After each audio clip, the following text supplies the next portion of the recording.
Hello and welcome to the IT Governance Podcast for Friday the 19th of October. Here are this week's stories. The US Department of Defense is investigating a major third-party data breach in which the travel records of military and civilian personnel, which included their personal information and credit card data, were compromised. According to an anonymous official interviewed by the Associated Press, the breach could have affected as many as 30,000 workers, but that number may grow as the investigation continues. Lieutenant Colonel Joseph Pacino, a Pentagon spokesman, confirmed that a single commercial vendor that provided service to a very small percentage of the total population was hacked. The department is continuing to assess the risk of harm and will ensure notifications are made to affected personnel, he continued. No other details were made available, and the vendor was not named. Cybersecurity will be much on the minds of Defense Department staff. Last week, the US Government Accountability Office published a report that warned of weapons systems' vulnerability to attacks and criticized the Pentagon's laggardly approach to identifying and closing security gaps. Still, this breach is at least relatively minor compared to previous incidents. US listeners especially will doubtless remember 2015's data breaches at the Office of Personnel Management, in which 21.5 million former, current, and prospective federal employees saw their personal information compromised, including those in the Pentagon. Cybersecurity is a concern for all governments. Here in the UK, Sky News' Alexander Martin reports that the Ministry of Defence suffered 37 data breaches last year, in which it and its partners failed to protect military and defence data. According to heavily redacted MOD reports obtained by Sky, these incidents included defence information being left unprotected to foreign states' surveillance of internet traffic, computer peripherals which hadn't been checked for espionage malware being connected to classified systems, devices, documents and rooms left exposed to unauthorized parties on multiple occasions, and incidents in which sensitive equipment was taken overseas. The MOD declined to publicly confirm details for the breaches beyond their existence, however, as it would be likely to increase the risk of a cyber attack.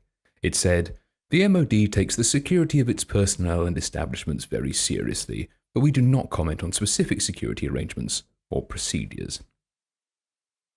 Sticking with the public sector, the Department of Health and Social Care issued a report last week that set out the progress it's made in its efforts to improve the health service's IT infrastructure in the wake of last year's WannaCry ransomware outbreak, which affected 81 NHS trusts, a further 603 primary care and other NHS organisations, and 595 general practices.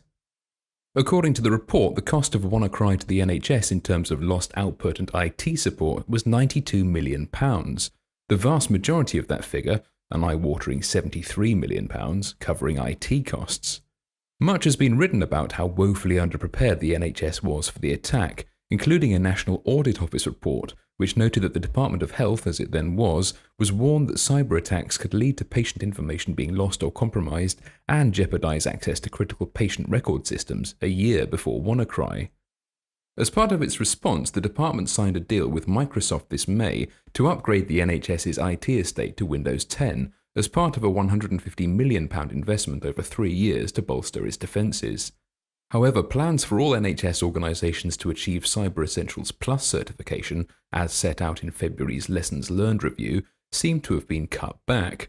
Last week's report states that only 10 accelerator sites would aim to achieve certification by March 2019.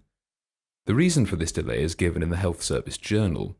NHS Digital is apparently reluctant to spend the £800 million to £1 billion required to bring the NHS up to standard. According to documents released to the journal under the Freedom of Information Act, although NHS Digital believes using Cyber Essentials Plus as a benchmark is useful, getting all providers to accreditation would not be value for money. As we all know, NHS funding is of course a political issue, and for each person who understands the value of technology to the service, there's another who wants to know why trusts should spend money on computers instead of nurses. However, when you look at the costs, it should be perfectly clear that for information security, as well as healthcare, prevention is better than cure. Talking of prevention, here's your weekly reminder that data breaches are such a regular occurrence nowadays that it's downright reckless not to prepare for them. If you want to assess how ready your organisation is compared with the ICO's breach reporting requirements, and learn about the steps you can take to improve your security, why not take our free Breach Ready test? Simply answer a few questions and we'll email you a detailed report providing advice on the next steps to take to better prepare for a data breach. Visit our website and take the quiz now. Finally, I asked last week whether anyone objected to or had any particular opinion about our admittedly rather idiosyncratic theme tune. I was delighted beyond measure to receive several responses.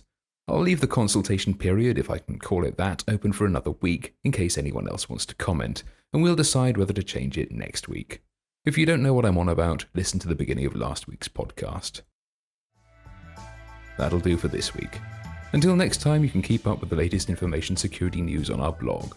Whatever your information security needs, whether regulatory compliance, stakeholder reassurance, or just greater business efficiency, IT governance can help your organization to protect, comply, and thrive. Visit our website for more information, itgovernance.co.uk. No, I did that on purpose.